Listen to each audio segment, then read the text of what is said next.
Hello everyone. Bharat के नदी तंत्र को दो भागों में डिवाइड किया गया है। हिमालय पर्वत से बहने वाली नदियां और दूसरा है भारत के प्रायद्वीप पठार से प्रवाहित होने वाली नदियां। हम बात कर रहे थे हिमालय पर्वत से बहने वाली नदियों के बारे में, जिसमें पहले हमने गंगा की बात करी, फिर सेकंड नंबर पे हमने यमुना की बात करी, फिर ब्रह्मपुत्र नदी की बात करी और आज हम बात करेंगे गंडक नदी के बारे में। तो इस वीडियो में आपका स्वागत है। हम इस वीडियो में गंडक नदी के बारे में थोड़ा जानने का प्रयास करें। तो दोस्तों, इस वीडियो में आज हम गंडक नदी के बारे में जानेंगे।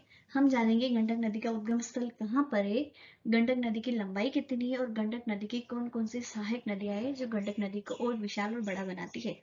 इसके साथ में हम जानेंगे गंडक नदी का ड्रेनेज एरिया, गंडक नदी का विस्तार कितना है, ये कितना एरिया कवर करती है, और साथ में ही हम जानेंगे गंडक नदी को और अन्य किन किन नामों से बुलाया जाता है, और गंडक नदी के किनारे पर कौन से शहर स्थित है और कौन से तीर्थ स्थल स्थित है।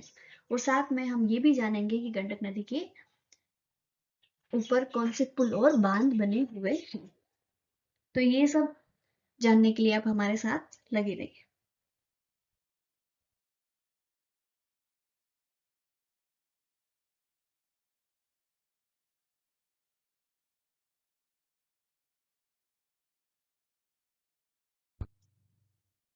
तो अब अपन बात करने वाले हैं गंडक नदी के उद्गम स्थल के बारे में।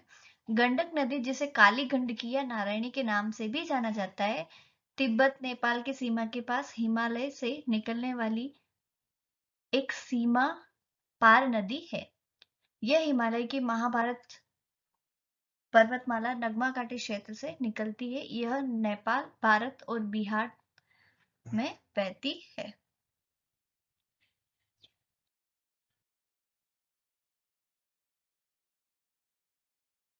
तो दोस्तों, अब अपन बात करते हैं गंडक नदी की लंबाई के बारे में। गंडक नदी की लंबाई लगभग 630 किलोमीटर है, जिसमें से नेपाल में लगभग ये 300 किलोमीटर बहती है और भारत में इसकी लंबाई 330 किलोमीटर तक है। और अंत में ये बिहार के हाजीपुर के पास सोनपुर में गंगा नदी से जाके मिल जाती है। गंडक नदी गंगा नदी की सहायक नदी है। भारत में गंडक नदी की लंबाई लगभग 330 किलोमीटर है। यह नेपाल से निकलकर भारत में उत्तर प्रदेश और बिहार से होकर बहती है। फिर यह बिहार के सोनपुर हाजीपुर के पास गंगा नदी में मिल जाती है।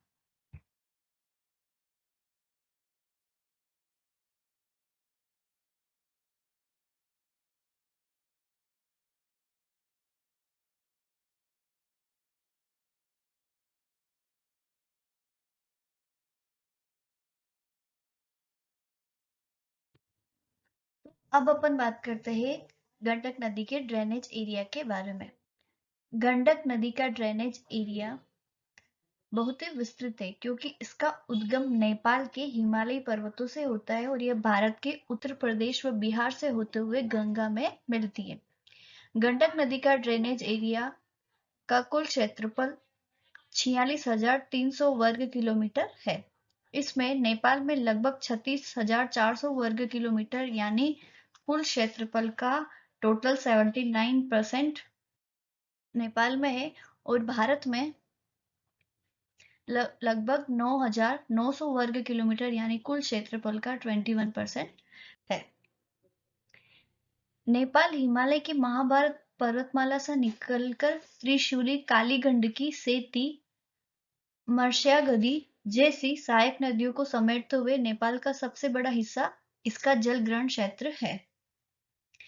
भारत उत्तर प्रदेश, महाराजगंज, कुशीनगर, बिहार, पश्चिम चंपारण, पूर्वी चंपारण, गोपालगंज, सीवान, मुजफ्फरपुर, वैशाली, सारण आदि भारत में गंडक नदी के प्रवाह क्षेत्र है।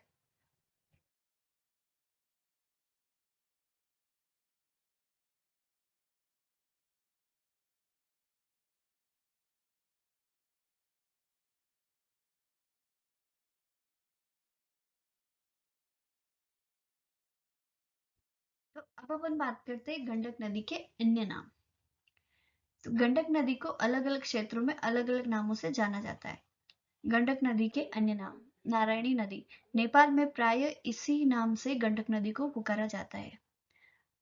सादा नीरा प्राचीन काल में इसका यही नाम प्रसिद्ध था। महाभारत और पुराण में भी इसका उल्लेख मिलता है। काली गंडकी, इसके एक प्रमुख हिमालयी धारा को काली गंडकी कहा जाता है। गंडकी स्थानीय बोलचाल में इसे केवल गंडकी भी कहा जाता है। गंडक भारत, बिहार और उत्तर प्रदेश में इसका प्रमुख नाम गंडक है। और शालिग्रामी, शालिग्रामी या नारायणी के नाम से जाना जाता है क्योंकि भारत में इसके अन्य अन्य नाम गंडक और गंडकी है। यह नेपाल से निकलने वाली नदी है। यहाँ से शालिग्राम नामक पूजनीय पत्थर भी प्राप्त होते हैं। अन्य नाम शालिग्रामी या सालिग्रामी, नेपाल में इसे नदी को नारायण भी कहा जाता है। खासकर वहां से निकलने वाले शालिग्राम पत्थरों के कारण इसे शालिग्रामी भी कहा जाता है।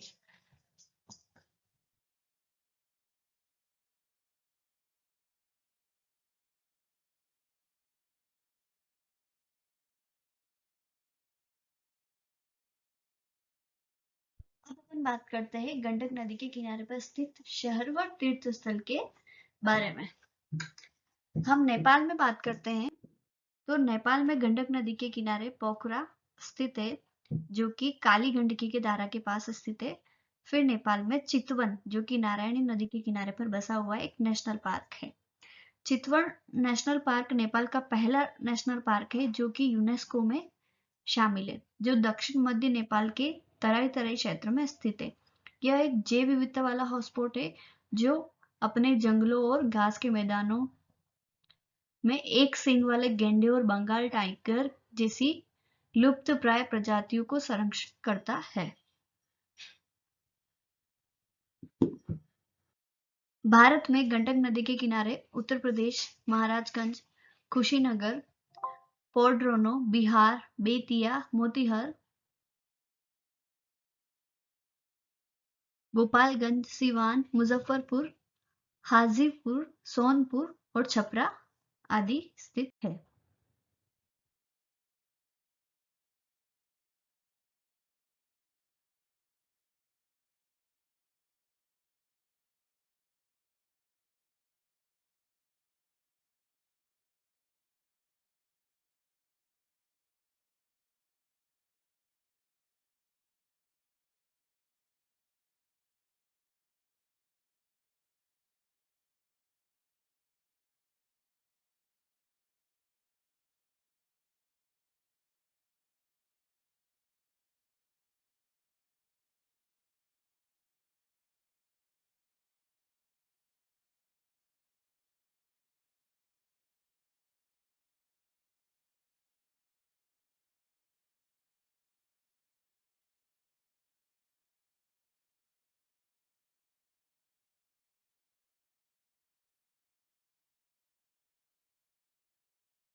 तो दोस्तों अब अपन बात करते हैं गंडक नदी पर बने पुल के बारे में।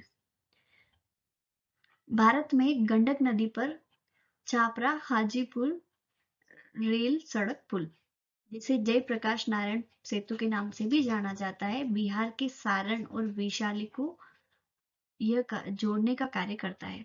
गंडक नदी पर यह सबसे प्रसिद्ध पुल है। सेकंड है गंडक बैराज पुल, वाल्मीकि नगर पश्चिम चंपारण गंडक बैराज पर बना सड़क और तकनीकी पुल है।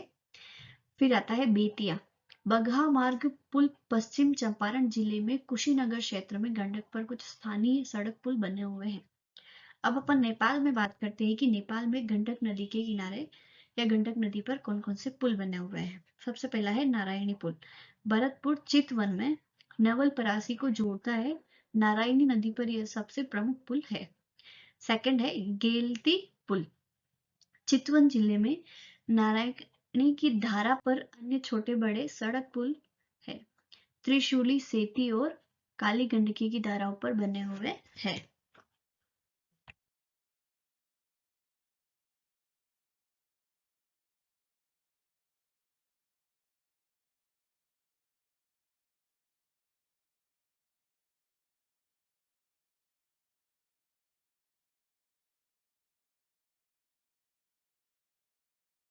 तो दोस्तों अब अपन बात करते हैं गंडक नदी पर बने बांध के बारे में। तो भारत में गंडक नदी में बिहार में गंडक बैराज बना हुआ है, जो कि वाल्मीकि नगर तथा पश्चिम चंपारण को जोड़ने का कार्य करता है। इसका निर्माण सन 1964 में हुआ था।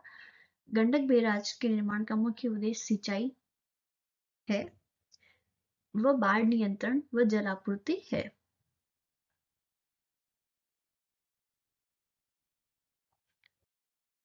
फिर सेकंड अपन बात करते हैं त्रिवेणी नहर प्रणाली। गंडक बैराज से जुड़ी हुई यह एशिया की सबसे बड़ी नहर प्रणालियों में से एक है। इससे बिहार और उत्तर प्रदेश के खेतों की सिंचाई होती है। नेपाल में गंडक नदी की हिमालयी धारा पर कुछ ऐसे जल विद्युत और सिंचाई बांध बने हुए हैं, जिसमें से त्रिवेणी बैराज। नवलपरासी नेपाल सिंचाई और पानी नियंत्रण हेतु इसका निर्माण किया गया। भारत नेपाल गंडक समझौते के तहत बना मध्यकालिक गंडकी जल विद्युत परियोजना काली गंडकी नदी पर नेपाल की सबसे बड़ी जल विद्युत परियोजनाओं में से एक है। सेती और मर्श्यागदी नदियों पर छोटे बांध बिजली उत्पादन और स्थानीय सिंचाई के लिए इनका निर्माण किया गया है।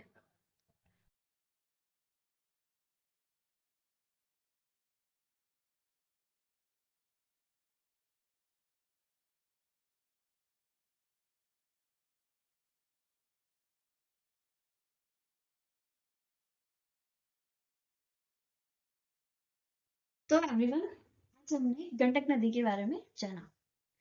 आई होप ये जानकारी आपको अच्छी लगी होगी। हम फिर नेक्स्ट मिलेंगे फिर किसी नई नदी के बारे में जानने के लिए। तब तक के लिए बाय बाय, सी यू। और इस चैनल को सब्सक्राइब कर दीजिए अगर आपको ये जानकारी अच्छी लगी हो, और साथ में बेल आइकन भी प्रेस कर दीजिए ताकि आने वाली वीडियो की नोटिफिकेशन आपको मिल जाए। Thank you.